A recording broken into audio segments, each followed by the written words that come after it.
جب سے انسانیت بنی تو مذہب انسان کے لاکھوں سوالوں کا جواب تھا، جو جواب فلسفہ نہیں دے سکا تھا، سائنس تو خیر بعد میں آئی، جو انسان کی عقل نہیں دے سکی تھی، حواس خمسہ نہیں دے سکے تھے، مشاہدہ نہیں دے سکا تھا، قوت سماعت نہیں دے سکی تھی، اس کی اپنی فہم نہیں دے سکا تھا، جن سوالوں کا جواب، انہی سوالوں کا جواب مذہب نے دیا تھا،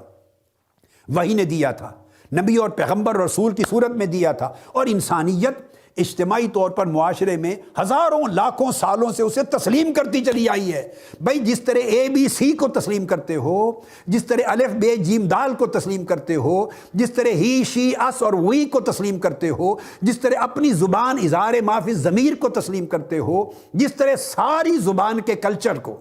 زبانوں کا کلچر، لغت کا کلچر، گرامر کا تسلیم کرتے ہو، مسلمات تک، مذہب اور دین بھی انہی بنیادی مسلمات میں سے ہے جو انسان کو انسان ہونا بتاتا ہے، جو یہ بتاتا ہے کہ انسان تو اور چیز ہے، اور یہ جو چار ٹانگوں والا جانور آ رہا ہے کتا، یہ اور چیز ہے۔ اے انسان تو اور شے ہے، اور یہ جو جانور آ رہا ہے گدھا، یہ اور شے ہے۔ تو اور چیز ہے، اور یہ جو چار ٹانگوں والا گھوڑا آ رہا ہے یہ اور چیز ہے۔ تو اور چیز ہے، اور یہ چار ٹانگوں والا سور خنزیر کچھ اور چیز ہے۔ تجھ میں اور اس میں بڑا فرق ہے، تو ایسا نہ بن جانا۔ یہ بات اب کوئی چیز اسے بتانے والا نہیں تھا، یہ مذہب نے بتائی۔ وہ کام نہ کرنا جو یہ کرتا ہے، وہ کچھ نہ کھانا جو یہ کھاتا ہے، وہ کچھ نہ کرنا جو یہ کرتا ہے، لہذا تجھ میں اور ان میں فرق ہے، تجھ میں اور نباتات میں فرق ہے، تجھ میں اور حیوانات میں فرق ہے، تجھ میں اور جمادات میں فرق ہے، تجھ میں اور ساری کائنات میں فرق ہے۔ یہ سوالات کا جواب جس شے نے دیا، جس علم نے دیا، جس ہدایت نے دیا، اس کو مذہب کہتے ہیں۔ وہ دین و مذہب ہے، وہ وحی الہی ہے۔ سو انسانوں نے اسے قبول کیا،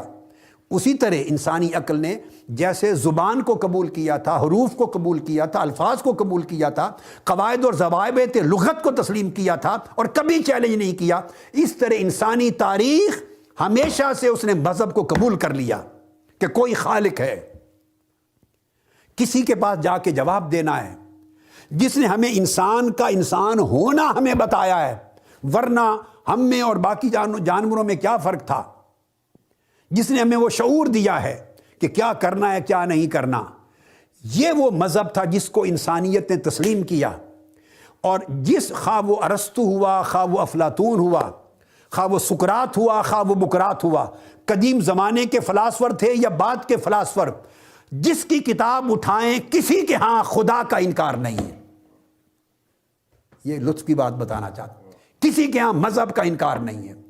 چونکہ انسانیت جب سے بلوغ کا سفر اس نے شروع کیا، بالغ ہونا شروع ہوئی اور عقل نے سوچنا شروع کیا، تو پہلی چیز جو ذہن میں آئی، پہلی چیز، انسان جب ہدایت کی طرف بڑھا تو اسے خدا کے وجود کی طرف کچھ شعور ملا اور مذہب کی طرف شعور ملا۔ ابراہیم علیہ السلام نے یہی دلیل دی تھی فرعون کو، کہ جب اچانک سورج طلوع ہوا تو فرعون کو سمجھانے کے لیے، تاکہ مشاہدے کے دلیل سے سمجھایا جائے، کہ اس کو بتایا جائے کیا یہ رب ہے، اتنا بڑا سورج جس نے پوری دنیا کو روشن کر دیا ہے۔ جب شام کو غروب ہوا تو کہا نہیں، جو غروب ہوتا ہے وہ خدا نہیں ہو سکتا۔ چاند ابھرا، کہا شاید یہ تو نہیں، اس کو متوجہ کرنے کے لیے غروب ہوا تو آگاہ کر دیا نہیں، جو ڈوب جائے وہ خدا نہیں ہو سکتا۔ مطلب ہے خدا کا طلوع اور غروب نہیں ہوتا۔ تو انسانی عقل نے اپنی فہم کے افق پہ جب سے سوچنا شروع کیا تو قبول کیا، اور مذہب نے جن سوالات کا جواب دیا وہ جوابات کسی اور علم میں نہیں تھے، لہذا تاریخ انسانی پوری کی پوری مذہب کو تسلیم کرتی چلی آئی بنیادی مسلمات کے طور پر، اور حیات انسانی کے اندر بنیادی تصورات کے طور پر، اور انسانی قدروں کے حوالے سے بنیادی اصولوں کے طور پر۔ لہذا عقل کو اسی طرح مذہب اور دین اور وجود باری تعالیٰ پر ایمان لانے کے آگے سرنڈر ہونا ہوگا، جس طرح عقل ہزاروں لاکھوں چیزوں کے سامنے عملاً سرنڈر ہو کر اس کے بعد اپنے دخل کو شروع کرتی ہے۔ سب سے پہلے نئی ویڈیوز کو حاصل کرنے کے لیے شیخ الاسلام ڈاکٹر محمد طاہر القادری کے آفیشیل یوٹیوب چینل کو سبسکرائب کریں اور بیل آئیکن کلک کریں۔